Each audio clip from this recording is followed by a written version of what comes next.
శ్రీ గురుభ్యో నమః. శ్రీ మహాగణాధిపతయే నమః. శ్రీరాముని గురించి, రామనామం గురించి, శ్రీరాముని విశేషం గురించి రెండవ వీడియో. రామ అనే శబ్దంలోనే గొప్ప అర్థం దాగి ఉంది. చాలా పరమ పవిత్రమైనటువంటిది, శక్తివంతమైనటువంటిది, మంత్రయుక్తమైనటువంటిది రామశబ్దము. ఎలా అండి? రెండు అక్షరాలు రామశబ్దం మంత్రయుక్తము. మనకి శివకేశవులు, శివుడు కేశవుడు. కేశవుడు అంటే శ్రీ మహావిష్ణువు. ఇంకో నామం ఏముంటుంది? ఆయన ధ్యానించాలన్నా, పలకాలన్నా, ప్రార్థించాలన్నా ఓం నమో నారాయణాయ. నారాయణాయ అంటే ఆయనము అంటే కదలడం, ఉత్తరాయణము ఉత్తర వైపు కదలడము, దక్షిణాయనము దక్షిణ వైపు కదలడము. ఆయనం అంటే కదలడము. నారాయణాయ, నారములు అంటే నీరు అని అర్థం. కదిలేటువంటి జలము, కదిలే నీరు అనే అర్థం కూడా వస్తుంది. నారాయణాయ. ఈ నారాయణాయలో రా అనే అక్షరాన్ని తీసి పక్కకు పెట్టండి. అప్పుడు ఏమవుతుంది? రా తీసేస్తే నా ఆయనాయ అంటే కదలిక లేనటువంటిది. కదిలేటువంటి జలము అన్నిటికీ పనికొస్తుంది. కదలకుండా నిర్భవించినటువంటి జలం ఏది ఉంది, ఆ జలం అనేది పనికిరాదు. తాగడానికి కానీ, వంటకు కానీ, ఆరోగ్యానికి కానీ పనికొచ్చేది కాదు. నా ఆయనాయ అంటే కదలిక లేనటువంటిది ఒకటి. ఇంకొక అర్థము కదులుతున్నటువంటి జీవస్వరూపం ఏదైతే ఉందో, ప్రాణం ఉన్నటువంటిది ఏదైతే ఉందో దాన్ని కదిలేటువంటిది. కదిలేది ప్రాణం ఉన్నటువంటిది, కదలలేనిది ప్రాణం లేనటువంటిది. నారాయణాయ కదులుతున్నటువంటిది, కదలిక కలిగినటువంటిది, ప్రాణం కలిగినటువంటిది. రకారము తీసేస్తే ఆయనాయ, న ఆయనాయ కదలిక లేనటువంటిది, ప్రాణం లేదు, జీవం లేదు, జడమైనటువంటిది. అంటే రకారం ఉండడం వల్ల ఆ పదంలో, ఆ పదం ఉపయోగించడంలో కదలిక వచ్చింది, ఒక జీవం వచ్చింది. ఆ రకారాన్ని పక్కకు పెట్టడం వల్ల కదలిక లేదు, జీవం లేదు, జడమైపోయింది, స్థానమైపోయింది, శిల అయిపోయింది. రెండవది పరమేశ్వరుడు శివుడు. ఓం నమ శివాయ. శివాయ అంటే మంగళము, నమ అంటే నమస్కారము, మంగళానికి నమస్కారము. ఓం నమ శివాయ అంటే మంగళానికి నమస్కారం. దాంట్లో మాన తీసి పక్కకు పెట్టండి. అప్పుడేమవుతుంది? నమశివాయలో మాగరగా తీసి పక్కకు పెడితే నశివాయ మంగళము కానటువంటిది, నమశివాయ మంగళమైనటువంటిది, మంగళానికి నమస్కారము. ఆ నమశివాయలో మా తీసి కనుక పక్కకు పెట్టేస్తే నశివాయ మంగళము కానటువంటిది, అమంగళమైన. అమంగళమైనది ఏది? అంటరానిది, జడమైనది, ప్రాణము లేనిది, దాన్ని నశివాయ అమంగళము లేనిది, అమంగళమైనది. అంటే నమో నారాయణాయలో రకారం కనుక ఉంటేనే అక్కడ జీవత్వం ఉన్నది, కదలిక ఉన్నది. నమశివాయలో మకారం ఉంటేనే అక్కడ మంగళం ఉన్నది. ఇక్కడ మకారం లేకపోతే మంగళం లేదు, అక్కడ రకారం లేకపోతే కదలిక లేదు. అంటే ఓం నమో నారాయణాయలో ఆ జీవశక్తిని కలిగించేటువంటి రకారాన్ని, అలాగే ఓం నమ శివాయలో మంగళాన్ని కలిగించేటువంటి, మంగళాన్ని సూచించేటువంటి మకారంతో ఏర్పడే శబ్దము రామశబ్దము. అది రామశబ్దం యొక్క గొప్పదనం. అలాగే రామ అంటే దీంట్లో మళ్ళీ 3 అక్షరాలు వస్తాయి మనకి. ఇంకో విధంగా చూస్తే రా, ఆ, మ. రామ. రా అనేది సూర్యశబ్దము, ఆ అంటే అగ్నిశబ్దము, మా అంటే చంద్రశబ్దము. ప్రపంచం మొత్తం కూడా దీంతో నడుస్తుంది. సూర్యుడు లేకపోతే ప్రపంచం లేదు. ఆరోగ్యం భాస్కరాది చేతు. 4 నెలలు ఎండగొట్టకపోతే రోగాలు వచ్చేసి ప్రాణులన్నీ మొత్తం ఇబ్బంది పడతాయి, అనారోగ్యం పాలవుతాయి. సూర్యుడు ఆరోగ్యకారకుడు. అలాగే వర్షాలకి, ఋతువులకి, కాలానికి కారకుడు సూర్యుడు. తర్వాత మా చంద్రశబ్దము, చంద్రుడు ఔషధీకారకుడు. సోమ ఔషధీనాం అంటుంది శాస్త్రం. ఔషధీకారకుడు చంద్రుడు. ఔషధులు అంటే ఆహారం. మరి భూమి మీద ప్రపంచంలో ఉన్నటువంటి అన్ని ప్రాణులకు ఆహారం కావాలి. అటువంటి ఆహారానికి కారకుడు చంద్రుడు.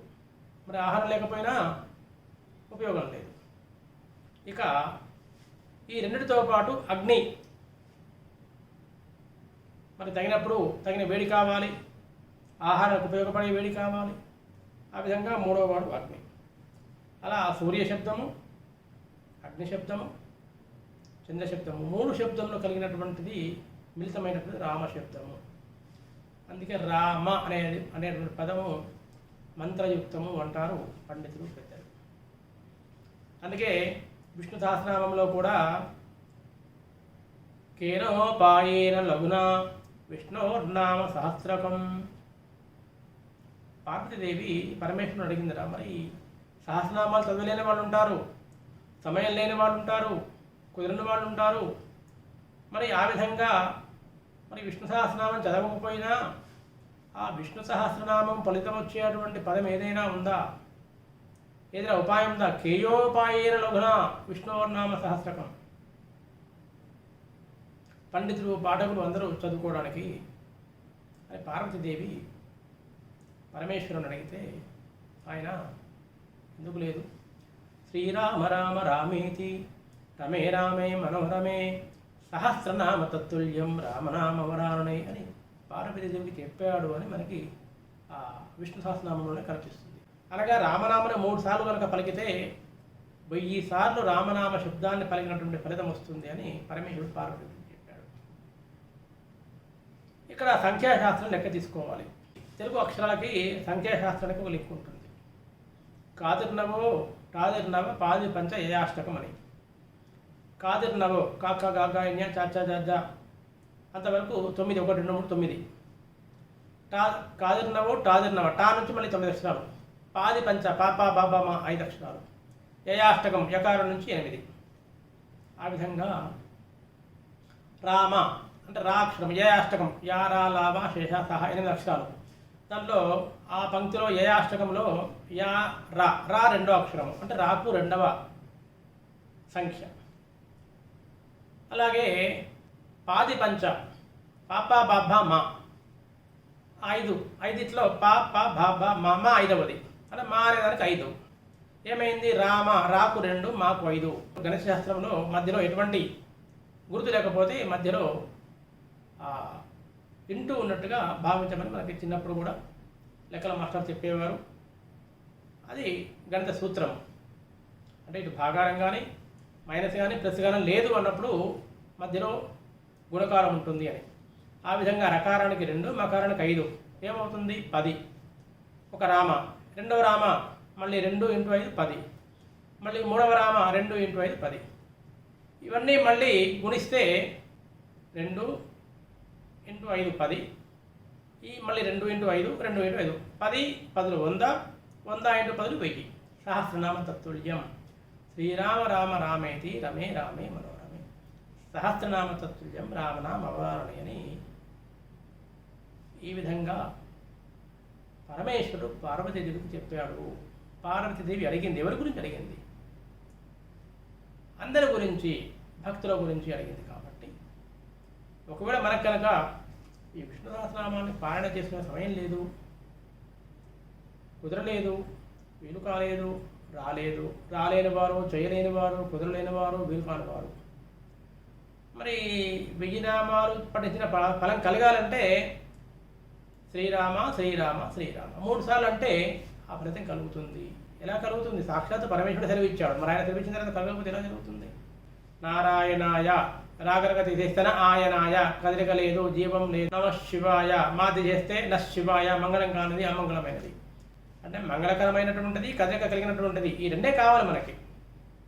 ఆ రెండింటితో ఏర్పడ్డ శబ్దం కాబట్టి రామ శబ్దానికి అంత గొప్పదనం వచ్చింది. కాబట్టి అటువంటి రామశబ్దాన్ని 3 సార్లు కనుక పఠిస్తే 1000 సార్లు పఠించిన విలువ కలుగుతుందయ్యా అని పరమేశ్వరుడు చెప్పాడు. కాబట్టి మనం కూడా రామశబ్దాన్ని విడవకుండా ఎప్పుడు సర్వకాల సర్వావస్థలను స్మరించడం వల్ల మనకి అటు రామానుగ్రహమే కాదు, ఈ రకారాన్ని తీసుకున్నటువంటి శ్రీమన్నారాయణ అనుగ్రహం, మకారములో ఉన్నటువంటి ఆ శ్రీ పరమేశ్వరుని అనుగ్రహం కూడా కలుగుతుంది అని. ఆ విధంగా